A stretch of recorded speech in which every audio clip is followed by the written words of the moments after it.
Hey folks, how's it going? Spring is officially sprung here in the UK, and with Easter just around the corner, that can only mean one thing. No, not that. It's time for lamb. Today, I want to share with you my go-to no-fuss recipe for fantastic slow-cooked lamb leg with homemade mint sauce and slow roast potatoes. You're going to want this on your plate come Sunday, folks, so let's get into it.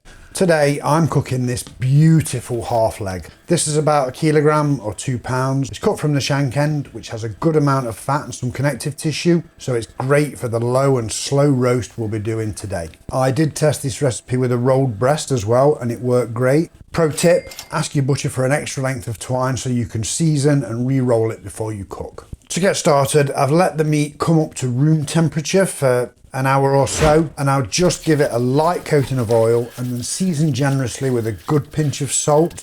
Don't be shy, there's a fair bit of meat to season here. I'll just give that a good rub to ensure it's evenly coated, and then I'll get a pan over a high heat and do my best to get some colour on this meat. Browning this cut is kind of tricky.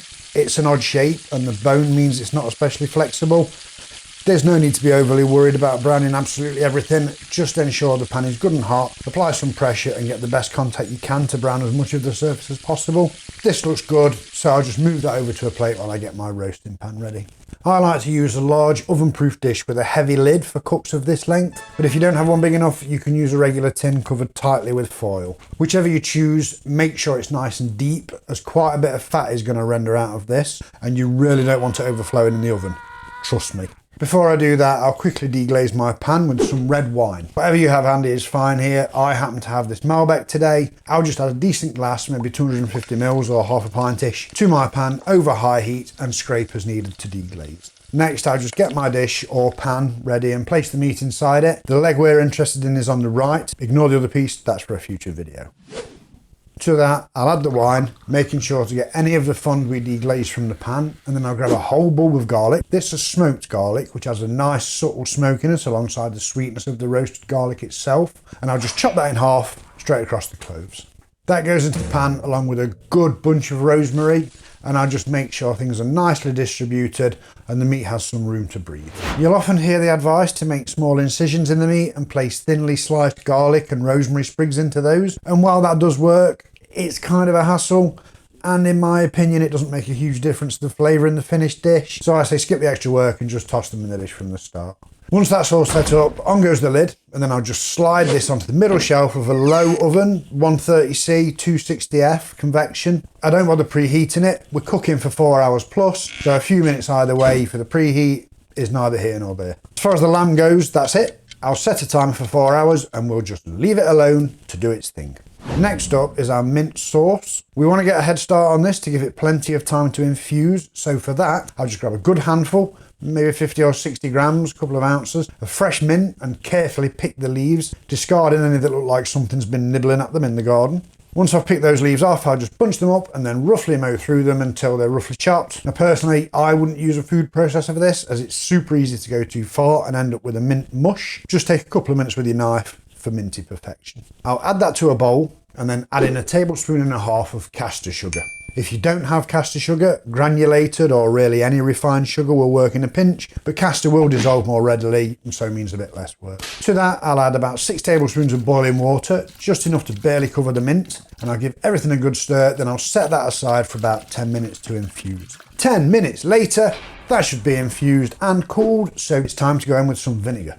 Personally, I like cider vinegar for mint sauce, but white wine vinegar works well too. I'd recommend steering clear of malt vinegar or anything strongly flavoured for this, as it will totally overpower the delicate mint flavour. So I'll just add 5 tablespoons of this for now. This is probably a bit conservative, but we can adjust later once the flavour's developed, and it's much easier to add than it is to take away. So I'll just give this a final stir to ensure everything's combined and all the mint is in the vinegar. Then I'll cover this and set it aside until I'm ready to serve later. Now, serving roast potatoes with a low and slow roast can be slightly problematic, since traditionally the potatoes would be roasted fairly high for about an hour.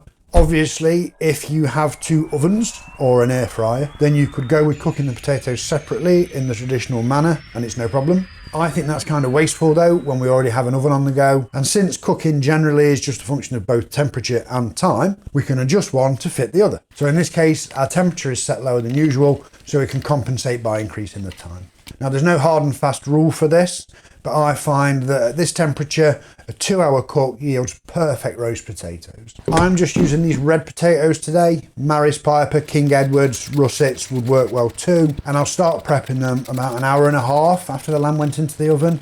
I'll just peel them as usual and chop them up. Go with slightly larger pieces than you normally would for roasties, as they'll stand up better for the longer cook. Smaller pieces will tend to shrink too much and are more prone to drying because of the increased surface area. And then I'll just rinse these to get rid of excess starch, and then I'll place them in clean water with a good pinch of salt over a high heat and bring them to the boil before turning the heat down and letting them cook until just fork tender, about 15 to 20 minutes total from cold. Once they're done, I'll just... Ooh, dance! We definitely aren't doing that again. Subscribe? No. Yes. Please do. Once they're done, I'll just drain them and let them steam. Now you do want to keep that water, which I totally forgot to do when I was filming this. To that saved water, I'll just add a couple of lamb stock pots. I'm using this brand today, others are available. Good quality lamb stock can be hard to find in the shops. And I'm going to go ahead and guess you probably don't have any homemade lying around, but this will work as a decent substitute, and we'll be adding our awesome roasting juices to it later, which will elevate it to a whole new level anyway. So I'll give that a good stir while the water is still hot from the potatoes, and then I'll just set it aside for later. Back in my colander, I'll give the potatoes a bit of a shake to roughen the edges up slightly, and then I'll leave those to steam until dried. At this point, I'll pop a baking tray into the oven on the top shelf with a squirt of neutral oil and just let that preheat. You could add some beef dripping or other saturated fat of your choice at this point if you like, but I'm going to use the lamb fat later to add flavour, so I'm sticking with neutral oil for now. When there's about an hour and a half left on the lamb timer, I'll grab that tray out of the oven and add my potatoes. They won't sizzle as much as they usually would, but that's no problem. The heat just isn't as high with this lower cook. I'll toss them around a little to ensure they're fully coated in the oil, and then I'll pop them back in the oven on the top shelf, and again, just leave them to it. An hour and a half later, don't do that again, Ross. Our 4-hour timer is up, and it's time to pull that lamb from the oven. This looks perfect and it smells divine. I'm really happy with how it's turned out. So I'll move it over to a plate, cover it tightly with foil to rest before I turn my attention back to those roasting juices. Now you can see we've got a lot of rendered fat here, and my first move is just to pour off as much as I can without getting any juices. I'll pull the roast potatoes from the oven and quickly add some of this hot fat to the tin and toss the potatoes to ensure they're coated before putting them back in the oven for the final half an hour or so. Next, I'll transfer everything from the roasting pan into a sieve and push through as much of the juice and leftover fat as I possibly can, getting out all of that beautiful flavour into a bowl. Now you could pop this in the fridge until the fat is cooled and set, but my move with these metal bowls is to float the whole bowl in a larger bowl of cold water, which will cool and set the fat really quickly. Alternatively, the old ladle full of ice cube trick works too in a pinch. While the lamb rests and the potatoes finish, we've got just time to make our gravy. For that, I'll get the stock we made earlier over a high heat and bring it to a hard boil, aggressively reducing it, and then I'll separate the now set fat from the roasting juices and stir that into the stock. Let that reduce for a few minutes more, then depending on how thick you like your gravy, you can make a cornflour slurry and gradually stir that in until your desired thickness is achieved. Once that's done, check for seasoning and carve up that lamb. It will just fall off the bone and melt in your mouth thanks to that 4-hour roast, and serve with the potatoes and greens of your choice. Grab a good spoonful of that mint sauce and pour it generously over the lamb to cut through the rich meaty flavour. This is an absolutely show-stopping Sunday lunch, folks, whether for the traditional Easter Sunday or any other time. I really hope you give this a try soon. Let me know down in the comments what you paired it with. Thanks for watching the video, folks, and keep on cooking.